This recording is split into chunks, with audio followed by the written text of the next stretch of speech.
I've been so excited because Santa Barbara, honestly, this is my favorite city in California. I love it. This is the fanciest city I've ever been to in my life. I just hands down. This is the fantasy island of California.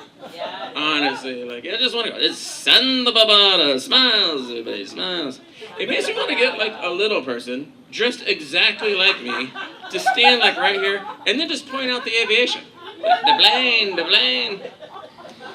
I'm like, I know, tattoo, I can hear it and see it. I'm really tall. And we're right by an airport, so you don't need to do it every time.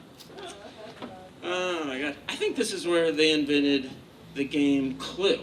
Because this is the only city I've ever been in my life where the sentence like, oh, it was Colonel Mustard in the conservatory with the candles. It's the only place that makes sense. I'm from Kansas. Like when we play Clue, it's like, oh, Billy killed his sister wife in the tent by the river with a big lighter, just lit the whole sleeping bag on fire. He was on meth. I don't know. It made sense at the time. Oh, man. This city, to me, I love it because it's just full of potential ex-wives. I just look around and this is a city where I'd have an amazing divorce as well. It's like second to Chicago, an amazing divorce potential here. And I think it'd be at a club. I think this is a city where everybody's in a club. And they just don't need it. It doesn't even have a name. It's the club. You know, I was in Chess Club. I don't think it's the same thing.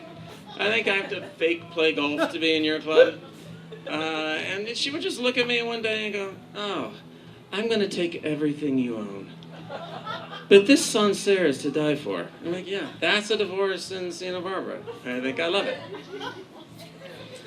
For some reason, I think you can still play tennis in this city in like a sweater and long pants, like an old wooden racket. You know, like it's Wimbledon in 1910. Doing the jitterbug and stuff. I don't know. It's like, good shot, old sport. Like I said, this is a Great Gatsby city. This is the Great Gatsby. Like now, it's like, oh my God, we're gonna drink gin martinis and cheers to crushing the little people with our stocks. I love it. I do like a good Great Gatsby joke, honestly, because I think it makes like you guys think that I read books. I don't read anything. I just saw the dumb Tobey Maguire movie, and I was like, yeah, this is fucking Santa Barbara. I like this a lot. The first time I ever came here, I was so excited because I was like, oh my God, Santa Barbara, that's where they make all the really cool cartoons. And then my girlfriend was like, no, dumbass, it's Hanna-Barbera. And I was like, oh, I thought that was the Miley Cyrus show on Disney. She's like, no, that's Hannah Montana. I'm like, oh, I thought that was where they made Yellowstone. And then she broke up with me. And then it was over. Oh my God. This is my last thing I ever thought about Santa Barbara. And I only thought about this last week. This is very topical. I waited like 20 years for this to become topical. But this feels to me like the place that should have been OJ's second crime scene. It's full of like super hot divorcees, right? Who I assume go eat at Italian restaurants and want to fuck the waiter at some point and whatever you guys do. I don't even know what you guys do. It's amazing. He would love it here. There's so many restaurants. There's got to be a lot of cutlery, I would think, popping around this place. This is his heaven, you know?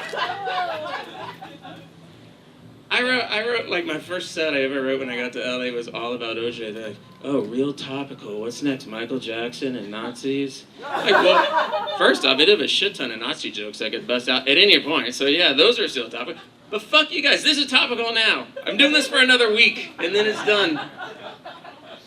Oh, my God. I do sometimes think the unluckiest person on earth had to be Ron Goldman. Like, that's a dude you don't want picking your lottery numbers. Really? Because he's just going for his hospitality industry, like, merit badge. You know, he's like, oh, that super hot chick left her glasses. I know it's midnight. I'll take him home. No, you don't need to tell me about the crazy ex-husband who was a professional athlete. I got it under control. Really? Holy fuck. That's the worst luck ever. The thanks is getting murdered? That's just god-awful. I don't know. This is why Cracker Barrel has a very strict lost and found policy. They don't want any fucking around. They're like, no, we're throwing them in the lost and found. You can come back tomorrow. It's all because of that. I'm Chris O'Connor. Hey, thank you so much. I appreciate it.